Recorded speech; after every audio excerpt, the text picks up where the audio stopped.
Hello, good evening, and welcome to another episode of Brett's Old Time Radio Show. Welcome to my home here in beautiful Lyme Bay. How you doing? Okay? I'm very glad that you've made it, because I was concerned, with it being a Thursday could be a busy day. I was worried you weren't going to make it, but look, you have, and we're all good, and we're all together, which is brilliant. I'm Brett, I'm your host for our Nighttime podcast, and welcome to the beautiful Lyme Bay. There's loads going on down here at the moment. We're on the cusp of summer, so everything's opening up and it's just wonderful. It's a wonderful time of year. So if you're able to come down and visit us here in East Devon, then you would be very, very welcome. We do love visitors. We really do. They're fantastic. Just be careful where you park and keep your speed down. That'd be appreciated. I've got Facebook, Instagram and YouTube. They're all called Brett's Old Time Radio Show. If you could give us a little follow, I would love that. Listen, we've got a supporter page, patreon.com/Sunday Night Mystery. If I could ask you a little favour and say, could you just check that out? That would be much appreciated. Time now for another Thursday night adventure with those Texas Rangers. This is an episode called Unleashed Fury, first broadcast on the 11th of May, 1952.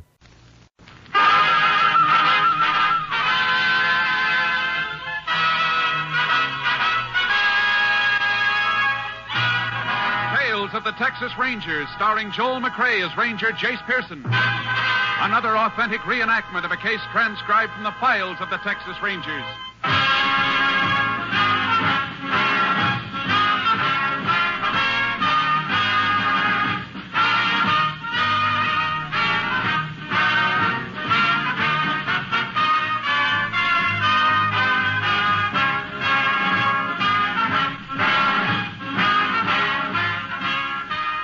Dates and places in the following story are fictitious for obvious reasons.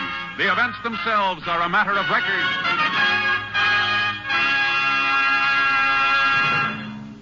Every day, Monday through Friday, there's top entertainment all day long when you set your radio dial to NBC.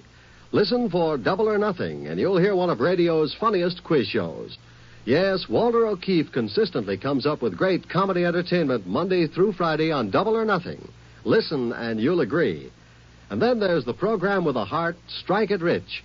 The grand entertainment that Warren Hull brings you every day on Strike It Rich is just what the doctor ordered if you suffer from the housework blues. From Chicago, Tommy Bartlett brings you Welcome Travelers and interviews with the many interesting guests who each day pass through the Windy City. And for more fun, listen for Bob and Ray, those two zany comics. Then there's Music and Charm with Dave Garroway. So remember, every day, Monday through Friday, chase your blues away with the wonderful daytime programs on this station of the NBC Radio Network. And now, here's today's adventure with the tales of the Texas Rangers.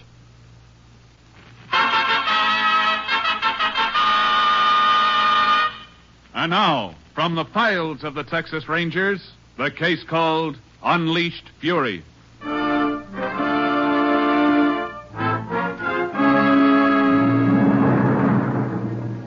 It is 3:30 a.m. during the night of April 25th, 1938. Near the town of Carnesville, Texas, Ralph Lang and his wife were asleep in the upstairs bedroom of their farmhouse. Outside the house, a car pulls to a stop, and a moment later, Lang is awakened by someone knocking on the front door. He gets up and goes downstairs. All right. Who is it? Ranger Morgan, Texas Ranger. Oh. Sorry to wake you up, sir. Oh, it's all right. What is it? You hear anyone prowling around your house tonight? I know. Why? Well, I don't want to scare you, but we're looking for one of the inmates from the state hospital. You mean somebody escaped from the asylum? Yes, sir, about 1 this morning. We're checking all the houses in the area. Your door's locked? Yeah, always keep them locked at night. This man, is he dangerous? Yes, sir. He's a killer.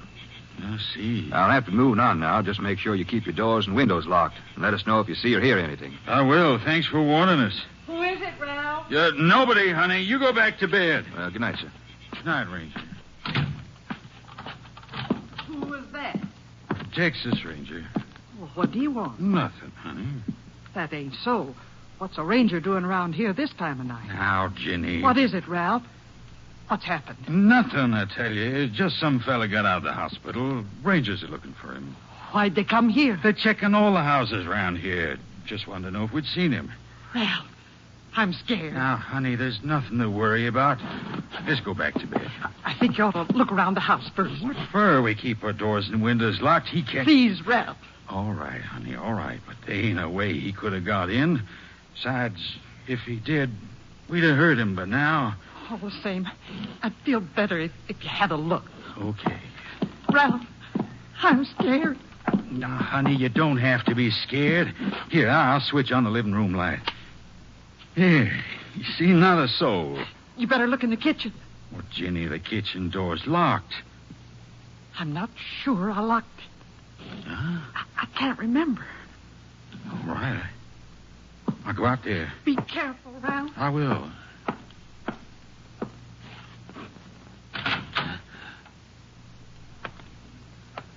Nobody out here. See if the door's locked. Uh-huh. What? You were right. It was unlocked. I'll lock it up.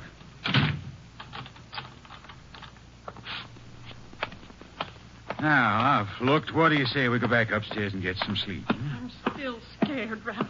That Jenny, man... you gotta get hold of yourself. Now, there's nothing to be scared about. I'll just get this light and then... Huh? Listen, I don't hear nothing. upstairs. Ralph! Sounded like our bedroom door. Let me make sure. Don't leave me. No, honey. Come on, come on. Yeah. It's closed. He's upstairs. He must have been hiding in the hall. We didn't know it. I better phone No, he'll hear you. Let's go. All right, come on. I can't get this blame lock.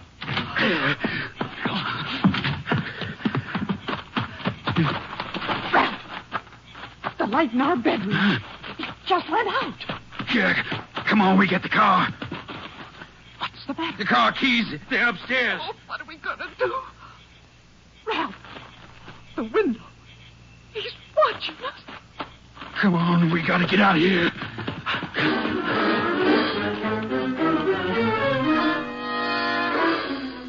When the couple reached the nearest house half a mile away, they called the police. Radio word was flashed to Texas Rangers Jace Pearson and Clay Morgan, who were covering that area in separate cars.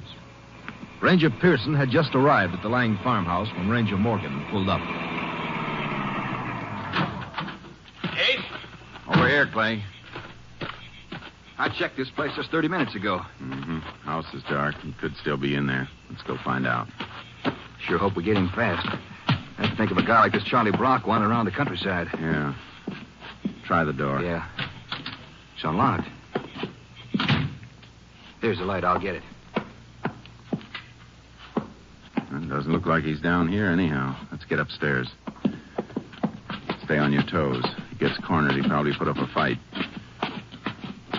The bedroom door's closed.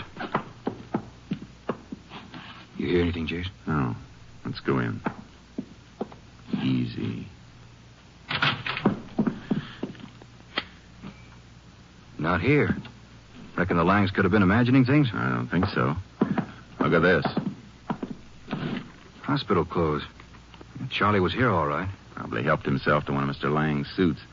We'll get a description of anything that's missing. What do you figure we ought to do now? He can't be too far away. Let's go outside and see if we can pick up any kind of trail. Might not do any harm to have a look at that barn back of the house. Yeah, we'll check there first. And if we don't find any tracks, we'll split up and start covering the area. Tough part is we don't have any way of figuring what it'll do next. Wish we could see that barn better. Moon's just gone down behind the hill. We'll see all right as soon as we get a little closer. Must be pretty slippery to break out of that hospital. Yeah, vicious, too. You remember his case? Well, all I know is he murdered his parents about 10 years ago. Parents and 2 sisters. Clubbed them to death. Yeah. Wonder what makes a man go off... Hold it a second. What is it? Thought I heard something. Yeah, there it is again. Sounds like gravel rolling down this hill. Come on.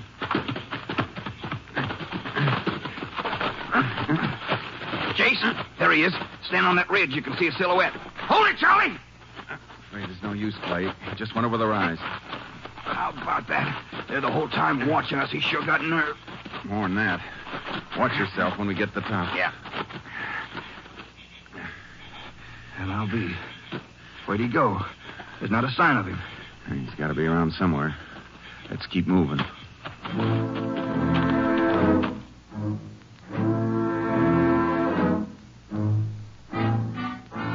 Charlie Brock's trail led through a stretch of brush and ended on the bank of a shallow creek.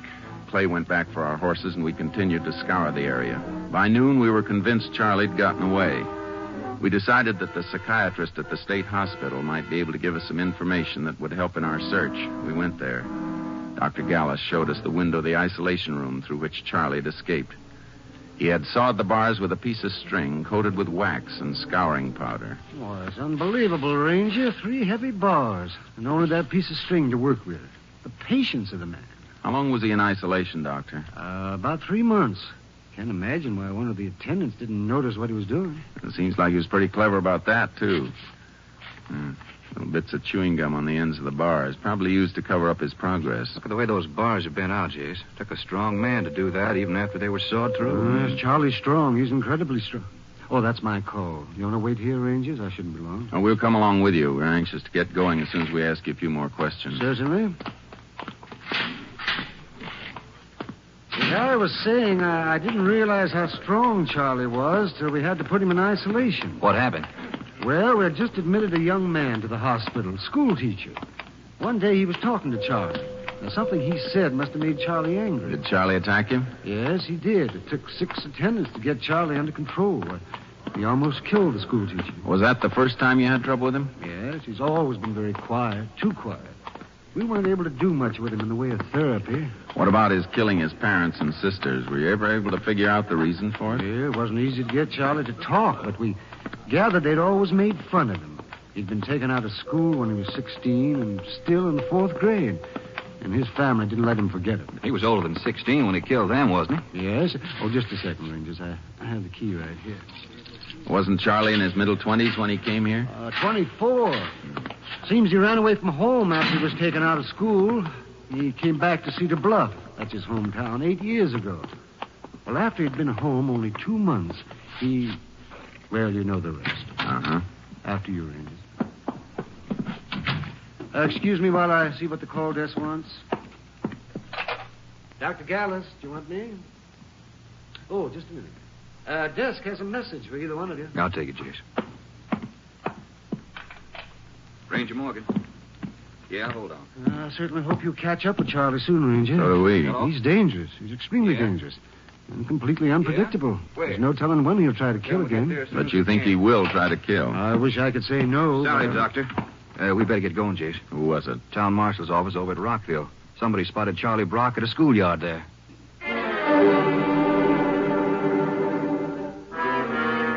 We took my car and made the 18 miles from the hospital to Rockville in 20 minutes. It was 3:30 when we arrived. The schoolyard was deserted.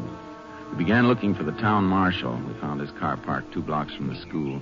As we pulled up, we saw the marshal just leaving a house. We got out of our car and walked toward him.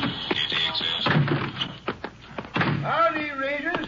Boy, I sure am glad to see the pair of you. Got any leads on him, Marshal? Not yet. The only one seen him was Miss Canine over at the school. She's one of the teachers there. How long ago was this? Let's see. It must have been 2 hours ago. And you know, I got right out to the school and he'd already disappeared. I've been looking everywhere, doing a house-to-house now. Uh-huh. You're sure it was Charlie Brock the teacher saw? Well, couldn't have been nobody else. Old Norma Canine, she don't make mistakes. She said she recognized his picture from the paper. Even if she hadn't, couldn't have been no doubt about it from the way he was acting. How do you mean? Well, Miss Canine, she had the kids out in the schoolyard. And she seen this fella standing outside the fence. Well, she didn't pay much attention to him. And then she scolded one of the kids a little. And this fella starts screaming at her and carrying on crazy like. Did he come into the schoolyard? Miss Canine, she didn't wait to see. Why, she just took the kids inside and called me. I come right out. Darndest thing I ever seen. How I can't find him. Where's Miss Canine now? She's over at her house. You see, she don't have no car, so I rode her home in mine. She was right upset. I guess she was. Yep. She got herself in such a state I had to get one of the neighbors to stay with her. I tell you, Rangers, I sure hope you catch this fella fast. I don't want no part, no maniac in my town. No, sir. You say you covered all the area around the school? Well, we covered every street and every house right up to here. There ain't no place he could hide from me. Not the way I know this town. But I ain't been able to find him. Well, we'll give you a hand. It's pretty tough for you to be working alone anyhow. Well, just between you and me, Rangers, I'd be happy if it was you calling him and not me. I don't mind handling traffic offenders, but this maniac, he's something different. We know. Our radio station's standing by to flash us in case anything happens. How will they know? They asked your town operator to call them. I'm going to get me a radio in my car one of these days. Mighty handy thing to have. Especially when you got something like this here Brock fella loose in town. Yeah, well, we'll see you later, Marshal. I hope you get him, Rangers. I sure hope you get him. Figure he might still be around, Jace? I won't even try to guess. How close we were to him last night. He was watching us the whole time we were around the Lang farmhouse, and we didn't know it. Yeah, and that was the second time in an hour I could have had him if I'd have known. Well, I reckon the best thing to do is cover the outskirts of town. Maybe we'll be able to spot him somewhere along the... Unit 10 to KTXA. Go ahead, KTXA. Has Unit 10 arrived in town of Rockville? Unit 10 in Rockville. Go ahead. Investigate house at 573 Oak Street. Man has attempted to strangle a Miss Laura Stanwyck. The assailant believed to be Charles Brock.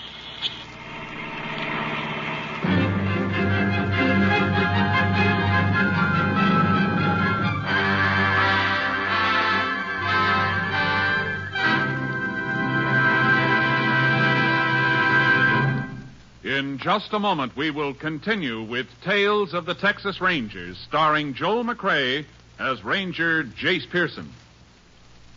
You've seen it happen time and time again. Children playing, a ball rolls into the street, a child rushes after it, full in the path of a speeding automobile. Perhaps the driver stops in time. The chances are he can't. And another tragedy, another accident due to carelessness is chalked up to become a figure on next year's traffic accident statistical chart. Let's all keep this year's traffic accident rate as low as possible. Stay within the speed limit. Don't endanger your life by trying to get somewhere too quickly. Better late than never may be a tired old saying, but it's also good common sense. Be alert and careful every moment you're behind the wheel. Never drive after drinking. Stick to your side of the road and watch for warnings at grade crossings. Remember, it's your life that's at stake. You can't afford to be careless. A life you save may be your own. And now let's get back to Tales of the Texas Rangers and our story for this week.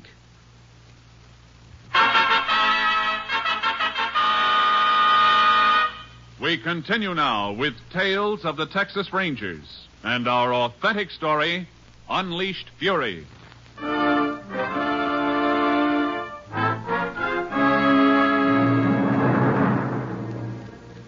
We drove to the address indicated in the radio call. It was a small bungalow set a little apart from the rest of the houses on the street. When we arrived, a number of neighbors were already in the house and stood in little groups in the living room and kitchen. 2 or 3 people were comforting Laura Stanwyck, a girl in her early 20s. She was sitting at the kitchen table. Excuse us. Let us through here, please. Folks, if you don't mind, we'd like to ask Miss Stanwyck a few questions. We won't be long. Miss Stanwyck, we're sorry to bother you, but there are a few things we have to know. It was so awful. Awful. Did you get a good look at the man? Yes. His eyes. And the way his mouth. Had you ever seen him before? Only his picture in the paper. He was the man who... Oh, I'm sorry. The man who escaped from the hospital last night. Yes. Can you tell us how it happened? Well, I was standing here at the table peeling potatoes. I heard the kitchen door open, and I looked around. Oh, it was so awful. I'm sure it was. He jumped at me. Made the most horrible sound. Like an animal. I felt him put his hands around my throat. Yes, ma'am? I think I jabbed his shoulder with a knife. I'm not sure. After that, I must have fainted. Is this the knife you were using to peel potatoes? Yes. Little speck of blood on the tip, Jace. She might have nicked him. Uh-huh. Anyhow, it was enough to scare him away. Miss Stanwyck, you say you only saw this man's picture in the papers. You never actually saw him until he came into your kitchen. No. Were you home the whole day? Oh, no. I just gotten home from school a few minutes before I came here. School? I'm a teacher at the grammar school. Gee. Uh-huh. How'd you get home from school, Miss Stanwyck? Walk? I drove. Is that your coupe out in front, the blue one? Yes. Where was it parked? Right outside the school building, where I always leave it. When you got into the car, do you remember if you looked in the back seat? What?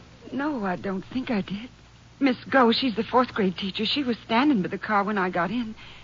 I remember we talked a few minutes about report cards. No, I'm sure I didn't look in the back. Well, even if you had, it would have been tough to see anybody if he was lying on the floor. You mean he was in my car the whole time I was driving home? It sounds that way, ma'am. Oh, That's probably why the marshal didn't spot Charlie. Picked himself a good place to hide. Ranger, you don't think that man will come back? I don't know. You better have one of your neighbors stay with you until he's picked up. Oh, that awful man. I know I won't sleep till you get him.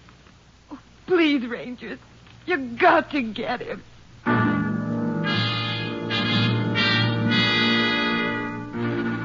We questioned the neighbors. Nobody'd seen Charlie Brock enter or leave the house. Working in cooperation with the marshal and a posse of townspeople, we covered every inch of the town. At 10 that evening, Clay and I went into a restaurant to get something to eat before continuing the search. Tired, Jace? Oh, not too much. I don't know. Beats me how these guys disappeared. Me too, unless he's hiding someplace we haven't thought of looking. Can't think of where that would be. We've hit just about every alley, cellar, and backyard in town. You want to hand me the salt and pepper? Here you are. Thanks. Like I said last night, you can always try to outguess an ordinary criminal. Figure out some kind of M.O. on him. But with this guy, you never know what he's going to do next. I've been thinking about that. Seems to me we do have something that looks like an M.O. You mean schools? Uh-huh. Remember, while he was in the hospital, he jumped a school teacher. And today, he was after 2 others. Yeah? Yeah, forms a pattern, all right, but why? Yeah, it's something Dr. Gallus would have to say for sure, but it sounds like Charlie feels everything that's gone wrong for him started with school and teachers. Now, suppose it's true. Suppose he's going to hit another school. Where does that leave us? We can't cover every school in Texas. No, but there's one we can cover. One that could be a pretty likely choice for Charlie. Which one's that? Charlie's hometown, Cedar Bluff. It's only about 20 miles from here. Yeah, but how can we be sure? Well, we can't. But if you draw a straight line between the hospital and Cedar Bluff, what's it cut through? Well, let's see. Hey, it does come right through here. You figure Charlie might have just been sidetracked for a few hours this afternoon, and maybe the place he really meant to go when he broke out was his hometown? There's more than half a chance he may be heading for the school where he used to go. He could figure that this school is the root of all his trouble. You might have something at that, Jace. You finished eating? Yeah, I've had enough. Let's get over to Cedar Bluff.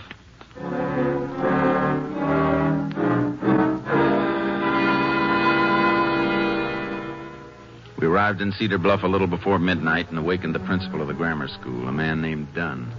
He'd been one of Charlie Brock's teachers and twice the victim of Brock's violence. Mr. Dunn admitted that he'd been more than uneasy since reading of Charlie's escape. He also felt the strong possibility of Charlie showing up at the school. The following morning, Clay and I arrived at the school before it opened. By 8:30, the children began arriving. 15 minutes later, Mr. Dunn walked toward where we stood, just outside the school building. Good morning. Good morning, Rangers. Morning, Mr. Dunn. Well, you know, I've got to confess it. After you left me last night, I hardly slept a wink. I'm sorry if we bothered you, but we thought it was necessary. Well, of course it was. Good morning, Miss Hoffman. Morning. I kept thinking about Charlie Brock and the trouble he gave us when he went to school here. I expect he was a real problem, huh? Yes, he wasn't it so strange. In most ways, he was a completely backward boy. But sometimes, when it came to covering up something he'd done, he was actually brilliant. And we've seen some examples of his brilliance, like the way he broke out of the hospital. Well, once you've been close to him, you never forget him. He was like some vicious animal. I can still remember the way he looked. And that was over, 15 years ago. Uh-huh. And I certainly hope he doesn't show up here with all these children around. We'll be watching for him, Mr. Dunn, just in case. Mm-hmm. Don't you want to come into my office where you can make yourselves comfortable? Thanks, but we better stay in our car. There might be some radio calls. Besides, we'll have a better view of the school from there. Your car? I'm afraid I don't see it. Oh, behind those trees, Mr. Dunn. We got out of the way, especially for Charlie's benefit.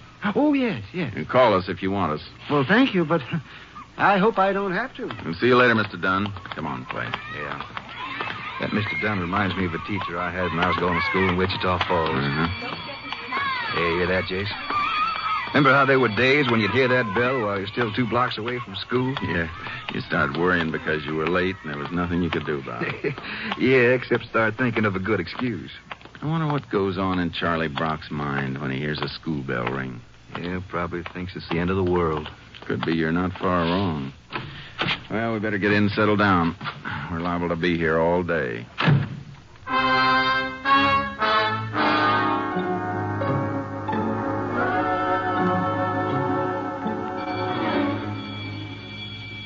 10:30 must be the recess bell. Uh-huh. Sort of funny about Charlie. You'd think if he was going to show, he'd have been here by now. I don't know, Clay. Maybe I was wrong. The way you had it figured sounded like pretty good reasoning. Could be he's sleeping somewhere. Maybe he'll turn up this afternoon. Maybe. No, I'm beginning to wonder. Yeah, if he doesn't show by this afternoon, you want to move on? Well, it might be the best idea. We'd get the constable to keep watching. Jeez. There's Mr. Dunn on the steps. He's waving to us.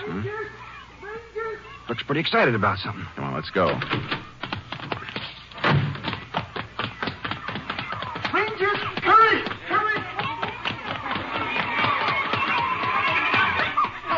He's in there. He's inside the building. Where? He tried to kill Miss Hoffman. Oh, it was awful, the way he looked. Where'd he go? Upstairs, I think. Come on, Clay. Right. Must be up this way. He didn't come in while we were here. Must have broken into school last night and slept here. Yeah, try that first classroom. I'll get the other one. Right. Nobody in here. Well, this one's empty, too. Might as well work our way down the hall. We gotta get... Wait a minute. The room over there. Thought I just saw the door ease shut. If he is in there, try not to make any sudden moves. Just keep talking while we work toward him. Yeah. Jay's in the corner. Uh-huh. All right, Charlie. Come on now, boy. Easy now, Charlie. Nobody's gonna hurt you. You just come along with us. He's going for that flower pot. No, Charlie. Put it down. Put it down, Charlie. Watch it, Jay! Come on, Charlie. You're going with us now. Easy, Charlie. Grab him! She got you! Got you! Come on, Charlie. Can you hold him for just a minute? Now, let's go, Charlie. Everything's going to be all right now. That's a boy now. Easy does it. Down this way, Charlie. Is everything all right, Ranger? Mr. Dunn, I think you better get back in one of the classrooms so we get Charlie downstairs. Surely, Ranger. Surely. All right, Charlie. All right, let's go. Let's go. Let's go. You'll be all right, Charlie. I don't belong in there. They do. They do. They do. They do. Come on, boy.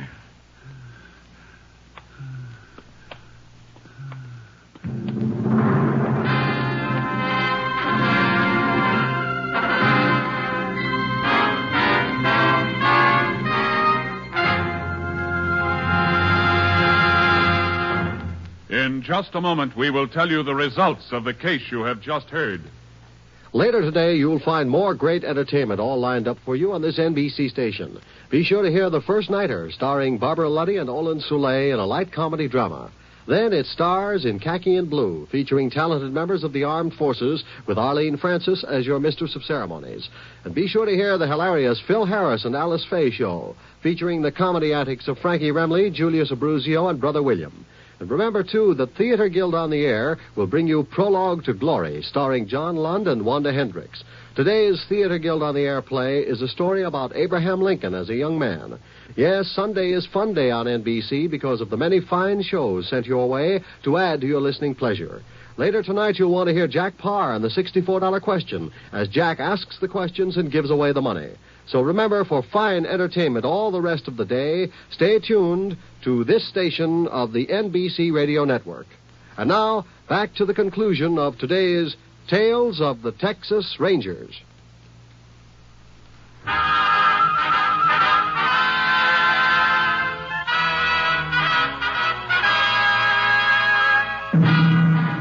And now, here are the results of the case you have just heard. Charlie Brock was returned to the hospital where he was placed in a special isolation room. Despite continued efforts at therapy by the psychiatrist, Brock's condition grew steadily worse. On November 10th, 1940, Charlie Brock died quietly in his sleep. Next week, Joel McCrea in another authentic reenactment of a case from the files of the Texas Rangers.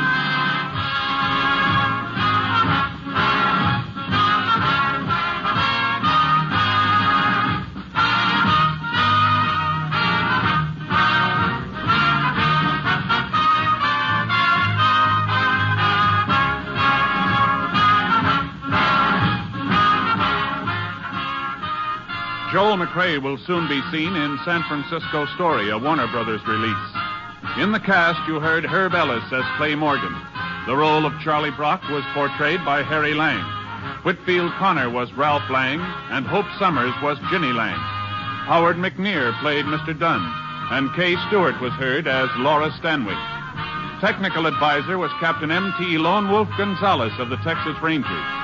This story was transcribed and adapted by Charles E. Israel, and the program was produced and directed by Stacy Keach. Hal Gibney speaking.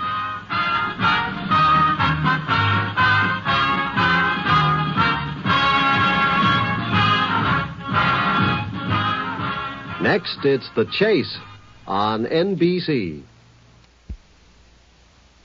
Welcome back. Hope you enjoyed our latest adventure with those Texas Rangers. And with it being a Friday, of course, tomorrow is Dad's Army, which is going to be excellent because they always are. So we'll be back at 5 p.m. GMT. Now, as I mentioned, we've got a supporter page, patreon.com/Sunday Night Mystery. If you could give it a check, that'd be great. For now, listen, I'll speak to you tomorrow, shall I? Thanks for listening. I'll be with you 7 days a week, each and every week. And I'll see you tomorrow on Brett's Old Time Radio Show. Love you. Bye.